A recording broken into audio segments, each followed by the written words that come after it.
morning.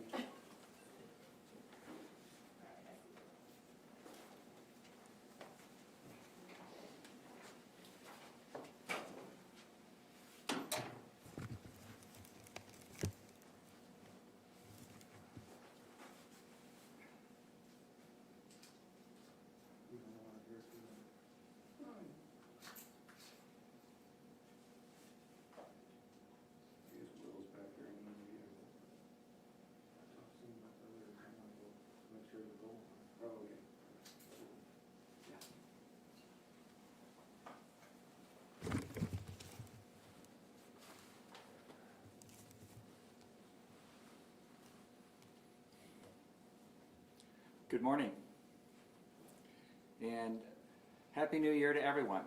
It's the time of the year when we reflect on the past and look to the future and try to live more fully in the present. 2021 was a tough year. When it began, vaccines were in great demand. Lines were long to get a shot. It was emotional for many who said they just wanted to get back to normal, to help protect their loved ones, and to allow their kids to get back in the classroom. But the buzzsaw of misinformation intervened, often operated by elected officials who decided the pandemic should be a political issue and not a medical one. As a result, thousands of people have become ill or have died from the virus, and efforts to get more people vaccinated has slowed. These misinformation carriers may be enjoying their moment, but they will be on the wrong side of history. I've been asked more times than I can count, when will things get back to normal? That's a difficult question to answer. What's normal? A world without the virus certainly would give us the feeling of normal, but chances are we're going to have the virus with us for years to come. However, with the vaccines, we can keep it at bay and provide a relief valve to our beleaguered healthcare workers and increase the chances that our children can continue in classroom learning. Vaccinations are the path forward, and getting tested is the right thing to do if you think you've been exposed or are symptomatic. Tests are in high demand as the Omicron variant rages, but appointments are available through our Department of Public Health at revivestl.com.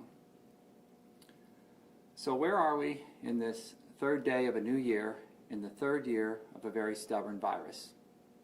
We're at a place where cases are at levels we've not seen since the pandemic began. We're averaging more than 1,500 cases a day.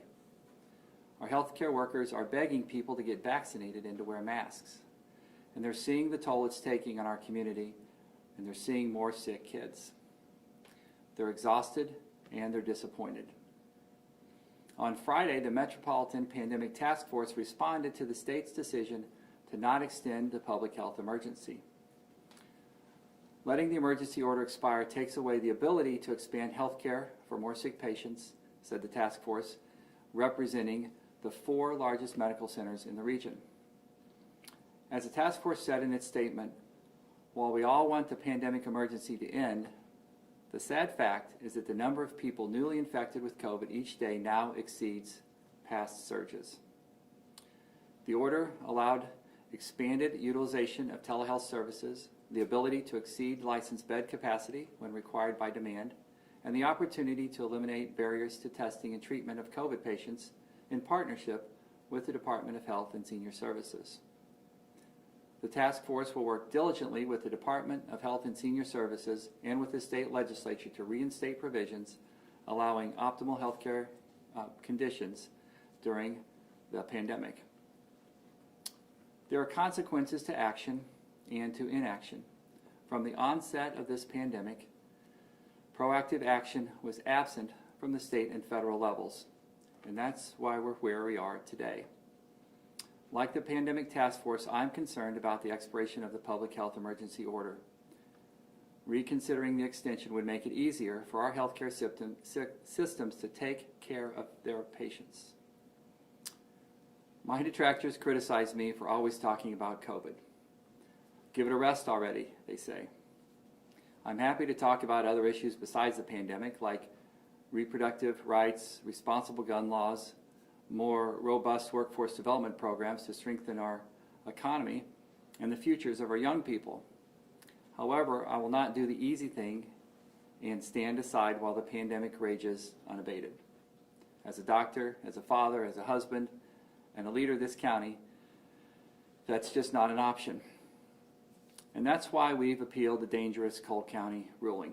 And that's why I support a mask mandate that will be proposed at tomorrow night's council meeting. I urge the council chair to allow debate and a vote. It's time to let the county council take legislative action on this urgent issue. A mask mandate will result in less confusion, more compliance, and keep our economy going and keep our schools open. As students begin heading back into the classrooms, some schools are again requiring masks and some universities are going virtual for the first few weeks of the new year. I know these are tough decisions, and you have our support. Let's be clear. Masks aren't restrictions. They're the path to more freedom to move about, to stay healthy, and look with optimism to the future. COVID is causing its own restriction. Businesses are struggling due to an employee shortage, and much of that is caused by workers coming down with the virus. COVID will shut down our community, or at least slow it down, unless we intervene. Vaccines, masks, avoiding crowds. It's a simple way to work together to control the virus. Otherwise, that normal that we all long for is nowhere in sight. Thank you, and I'd be happy to take any questions. Patrick, for people who have been maybe out of pocket during the pandemic or during the Christmas break, doing whatever they've been doing for the last couple of weeks, how would you characterize the seriousness of the situation at this point? We're talking about levels that are extremely high of virus in the community.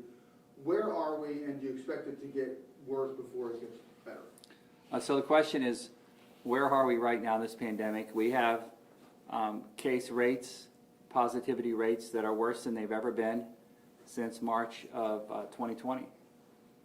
This is the worst we've ever been in the number of cases and the positivity rate in the pandemic. The hospital admissions last week were the highest they've ever been. And I don't see this getting better in the next week or two, and I don't think anyone else in the public health world or the health system is expected to get better anytime soon.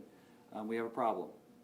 I know you're pushing for the mask mandate, but just for clarity's sake, what power do you have and what power does the county have to make these things happen? Oh, the question is about the mask mandate and how it happens.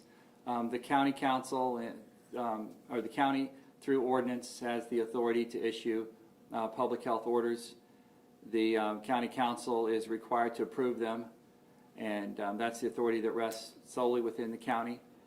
There is also authority that's granted through the state for the Department of Public Health to act independently through state authority. That authority of the county health department to act through state authority has been interrupted by the Cole County court ruling, and we're appealing that right now. Are there any other regulations that the county is considering apart from a mask mandate? I'm talking about possible curfews or occupancy limits in light of the cases. So the question is about further restrictions, and I spoke to the public health director this morning. We're not considering any of those. Right now, we believe the path forward is vaccinations and putting on masks, and doing everything we can through social distancing, through masking, and getting people vaccinated to control the spread of COVID in our community. But this is a very serious position that we're in right now. You talked about in your comments about the virus potentially shutting down the county or at least slowing it down. Are we talking about potentially a shutdown that we already experienced before, or what? Can you context that a little bit? Sure. The virus is impacting businesses, restaurants, retailers, the ability to provide employees to open their businesses, to take care of their customers. And we're seeing restaurants now closing for days at a time or limiting their hours. We're seeing retailers limiting their hours because they don't have employees to take care of people who come in. And that's not going to get any better as COVID spreads through our community. So it's not necessarily that a shutdown will be imposed, it's more that a shutdown is going to happen because of the impact the virus is having on the businesses. Yeah, the question is about the impact of COVID on our economy, and it's already impacting our economy because it's making people sick and it's causing businesses to slow down their operations and some of them to close intermittently because they don't have employees to run their businesses. And we're seeing that all over the country. We're seeing, of course, a lot of school districts change their policies when it comes to masking, social distancing. What additional guidance are you offering as the department, as the health department, to school districts?